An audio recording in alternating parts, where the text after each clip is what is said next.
प्रभु जीशुख्रीष्टଙ୍କ पवित्र और बहुमूल्य नाम रे आपण समस्त को पुनर्बार निर्मल खरा यूट्यूब चैनल रे मु स्वागत करे। प्रभु आपण समस्त को प्रचुर भाव आशीर्वाद करंतु, कारण आपण माने पुनर्बार आम मान सहित जड़ित होइछंती।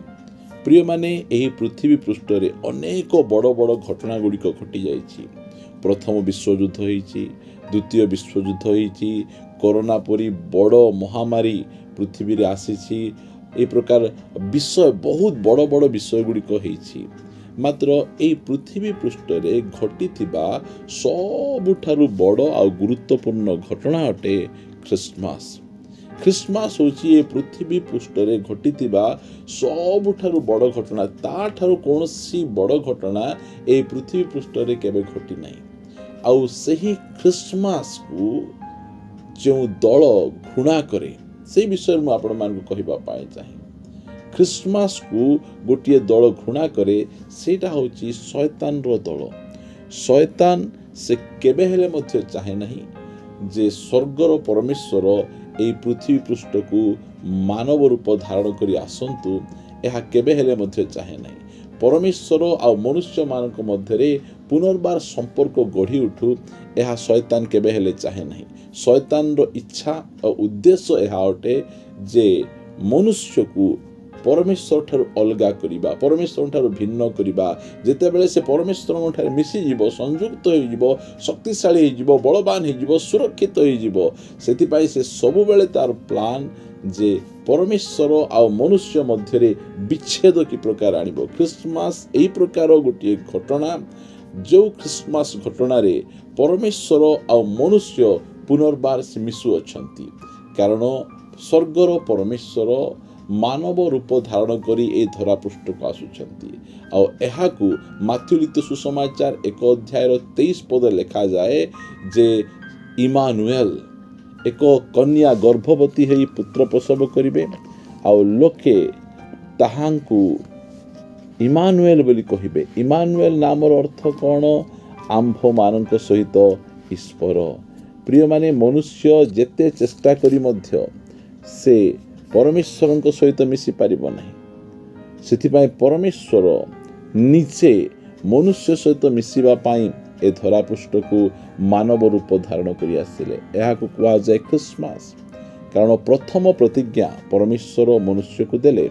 आदि पुस्तक 3 अध्याय यार 15 पद लिखा गला, आउ आंभे तुम्भर और नारीर मध्यरे पुणी तुम्भ वंश और तांको वंश मध्यरे वैरभाव जन्मेबा। से तुम्भर मस्तक को आघात करिबो और तुम्भे ताहांको गोइठिकी आघात करिबो। एई स्थान रे स्पष्ट परमेश्वर कहले, देख तुमर आउ आम मध्यरे पाप आसिला, आउ आमे मिसी रही पारुनु, आमे विच्छेद होई गलु, आम मध्यरे आउ कोनसी संपर्क रहिला नहीं। मात्र व्यस्त हेबा दरकार नहीं। ख्रिस्टमास आसुची मु निजे मानव रूप धारण करी एई धरा पृष्ठ को अल्है आसीबी। तुमे मो पाखु आसी पारिबो नहीं, मात्र मु तुम पाखु आसीबी। आउ तुमको आउ मते मिसिबा पाई जोटा बाधा दउची, जो शैतान तार मस्तक को मु चूर्ण करिबा पाई आसुची। प्रिय माने एही ख्रिस्टमास परमेश्वर आम सहित मिसिबा पाई आसिले, आम सहित पुनर्बार रहिबा पाई आसिले। एहा शैतान इच्छा नहीं। शैतान रो दलर एहा इच्छा नहीं। प्रिय माने ख्रिस्टमास ट्री नहीं। एटा मन रखंतु।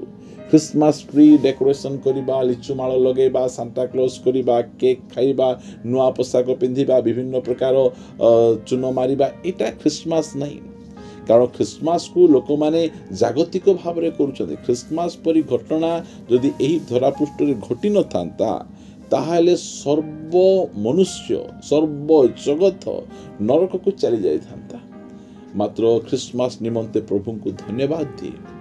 एही ख्रिस्टमास आमको पुनर्बार परमेश्वर को निकट को नहीं आउसी। जागतिक ख्रिस्टमास नहीं, आत्मिक ख्रिस्टमास। जो ख्रिस्टमास की आज को 2024 वर्ष पूर्वे से ही बैथलीम रे घटी थिला।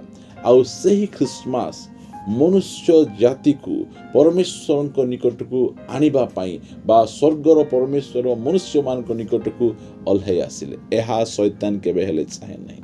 कारण ख्रिस्टमास को घृणा करुथिबा दल किए सेटा होची शैतान रो दल। शैतान ଆଉ ତାର ଦଳ ସବୁବେଳେ ଖ୍ରୀଷ୍ଟମାସକୁ ଘୃଣା କରନ୍ତି। ଖ୍ରୀଷ୍ଟମାସ ନ ହେଉ, ଖ୍ରୀଷ୍ଟମାସରେ କୌଣସି ଲୋକମାନେ ପ୍ରଭୁଙ୍କୁ ଗ୍ରହଣ ନ କରନ୍ତୁ, ଏହା ସବୁବେଳେ ସେ ଚେଷ୍ଟା କରେ। କାରଣ ଯେଉଁ ସମୟରେ ପରମେଶ୍ୱର ମନୁଷ୍ୟକୁ ସେ ପ୍ରତିଜ୍ଞା ଦେଲେ, ଆମେ ଦେଖୁଛୁ ଆଦି ପୁସ୍ତକ 4 ଅଧ୍ୟାୟରେ ସେ ପ୍ରଥମ ଯେଉଁ ଜନ୍ମ ହୋଇଥିବା ମନୁଷ୍ୟ ସେ ହେଲେ କୟନକୁ ସେ ନିଜ ଅଧିକାରରେ ନେଇଗଲା। ଆଉ କୟନ ଦ୍ୱାରା ସେ ହେବଳକୁ ହତ୍ୟା କରୁଅଛି। କାହିଁକି? କାଳେ ଆଙ୍କର ଦେଇକିନା ସ୍ୱର୍ଗର ପରମେଶ୍ୱର ଏ ଧରାପୃଷ୍ଠକୁ ପଳେଇ ଆସିବେ। ପ୍ରିୟମାନେ, ଖ୍ରୀଷ୍ଟମାସକୁ ଘୃଣା କରୁଛି ଶୈତାନ ଆଉ ତା ଦଳ ଖ୍ରୀଷ୍ଟମାସକୁ ଘୃଣା କରେ। ଏହି ପ୍ରକାର ଆମେ ଦେଖିବା ସମ୍ପୂର୍ଣ୍ଣ ବାଇବଲରେ ସେ କି ପ୍ରକାର ଭାବରେ ଯୀଶୁଖ୍ରୀଷ୍ଟ ଯେ ଏହି ଜଗତକୁ ନ ଆସନ୍ତୁ, ସ୍ୱର୍ଗର ପରମେଶ୍ୱର ମନୁଷ୍ୟମାନଙ୍କ ନିକଟକୁ ନ ଆସନ୍ତୁ, ସେଥିପାଇଁ ସେ ସବୁବେଳେ ଯୋଜନା କଲା। ଫାରୋ ରାଜାର ହୃଦୟରେ ସେ ଏହି ପ୍ରକାର ମନ୍ତ୍ରଣା ଦେଲା ଯେ ଫାରୋ ଇସ୍ରାଏଲର ପ୍ରତ୍ୟେକ ପୁରୁଷ ସନ୍ତାନମାନଙ୍କୁ ନୀଳ ନଦୀରେ ଫିଙ୍ଗି ଦେବା ପାଇଁ, ହତ୍ୟା କରିବା ପାଇଁ ସେ ବିଭିନ୍ନ ପ୍ରକାର ନିୟମ କାନୁନ ଗୁଡ଼ିକ ସେ ତିଆରି କଲା। ଏହା ହେଉଛି ଶୈତାନର ଷଡ଼ଯନ୍ତ୍ର। ଯେ ପ୍ରକାର କି ଖ୍ରୀଷ୍ଟମାସ ନ ହେଉ, ମନୁଷ୍ୟ ପରମେଶ୍ୱରଙ୍କ ସହିତ ନ ମିଶନ୍ତୁ, ଏହା ସବୁବେଳେ ତାହାର ଯୋଜନା ରହିଛି। ହାମନକୁ ଆମେ ଜାଣୁ, ଏଷ୍ଟର ପୁସ୍ତକରେ ହାମନ ବିଷୟରେ ଲେଖାଯାଏ। ହାମନର ମଧ୍ୟରେ ଶୈତାନ କାମ କଲା। ଆଉ ସେ ଯେ ପ୍ରକାର କି ସମଗ୍ର ଜିହୁଦୀ ଲୋକମାନଙ୍କୁ ବିନାଶ କରିବ, ଏଥିପାଇଁ ସେ ବିଭିନ୍ନ ପ୍ରକାର ନିୟମ କାନୁନ ଗୁଡ଼ିକ ସେ ଧରିକିନା ଆସିଲା। ମାତ୍ର ତାର ନିୟମ କାନୁନ କାମ ଦେଲା ନାହିଁ। ଯେଉଁ ଫାଶୀ ଖୁଣ୍ଟ ସେ ମର୍ଦ୍ଦକ୍ୟଙ୍କ ନିମନ୍ତେ ପ୍ରସ୍ତୁତ କରିଥିଲା, ସେଇ ଫାଶୀ ଖୁଣ୍ଟରେ ସେ ନିଜେ ଟାଙ୍ଗି ଝୁଲି ସେ ମରିଯାଉଛି। ପ୍ରିୟ ପ୍ରଭୁଙ୍କ ଲୋକମାନେ, ଶୈତାନ ଆଉ ତାର ଦଳ ଖ୍ରୀଷ୍ଟମାସକୁ ଘୃଣା କରନ୍ତି। ଖ୍ରୀଷ୍ଟମାସ ନ ହେଉ, ଯେତେବେଳେ ଖ୍ରୀଷ୍ଟମାସ ହେଇଗଲା, ଯୀଶୁଖ୍ରୀଷ୍ଟ ଏ ଧରାପୃଷ୍ଠକୁ ଚାଲି ଆସିଲେ, ସେଇ ସମୟରେ ସେ ହେରୋଦ ରାଜାର ହୃଦୟରେ ପ୍ରବେଶ କଲା। ଆଉ ହେରୋଦ ଶିଶୁ ଯୀଶୁଙ୍କୁ ହତ୍ୟା କରିବା ପାଇଁ ସେ ଖୋଜି ବୁଲୁଛି। କ୍ରୋଧାନ୍ଧ ହେଇକିନା ସେ ଏହି ପ୍ରକାର ଅନେକ ଶିଶୁମାନଙ୍କୁ ସେ ହତ୍ୟା କଲା। ପ୍ରିୟମାନେ, ଖ୍ରୀଷ୍ଟମାସ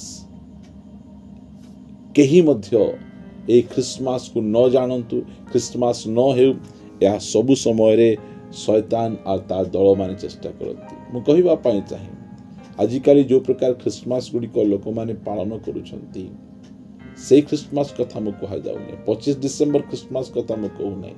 ଖ୍ରୀଷ୍ଟମାସ ମାନେ ଯୀଶୁଖ୍ରୀଷ୍ଟ ଏହି ଧରାପୃଷ୍ଠକୁ ମାନବ ଦେହ ଧାରଣ କରିକିନା ସେ ଆସିଲେ।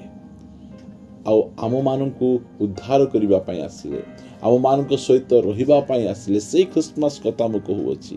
ଅନେକ ଜଣ ସେମାନେ ଜାଣନ୍ତି ନାହିଁ। ଆମେମାନେ ପାରମ୍ପରିକ ଖ୍ରୀଷ୍ଟମାସ ପାଳନ କରୁଛୁ ବୋଲି ଆମକୁ ବିଭିନ୍ନ ପ୍ରକାର ଭାବେ କମେଣ୍ଟସ୍ ଗୁଡ଼ିକ କରନ୍ତି। ପ୍ରିୟମାନେ, ଆମେ କୌଣସି ପ୍ରକାର ପାରମ୍ପରିକ ଖ୍ରୀଷ୍ଟମାସ ଆମେ ପାଳନ କରୁନାହୁଁ।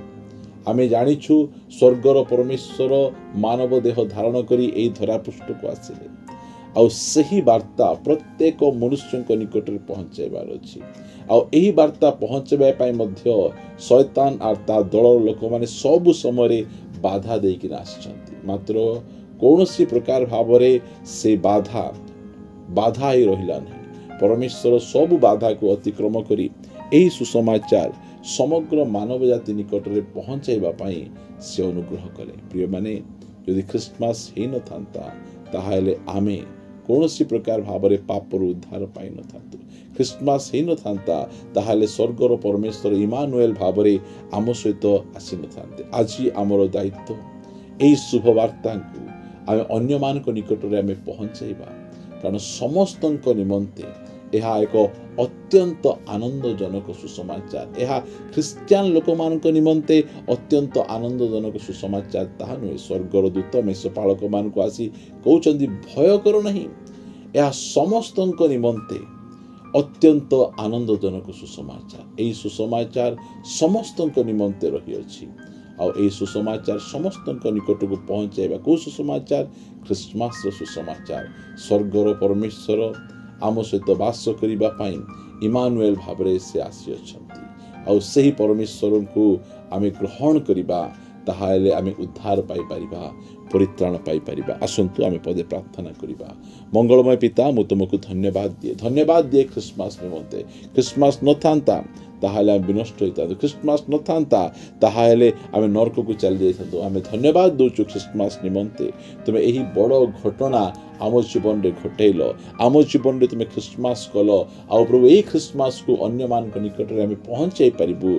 दया करी तुमे आम मान को सहाय्य करो प्रभु, सहाय्य करो प्रभु। आमे मध्य द्रुत भाव रे अन्य मान निकट रे ए अत्यंत आनंदजनक सुसमाचार आमे देई से मान को आमे उत्साहित करि परिबु। सहाय्य करो। प्रार्थना सुनिछ, धन्यवाद दे प्रार्थना प्रभु यीशु को नाम रे मागुछु। आमेन आमेन।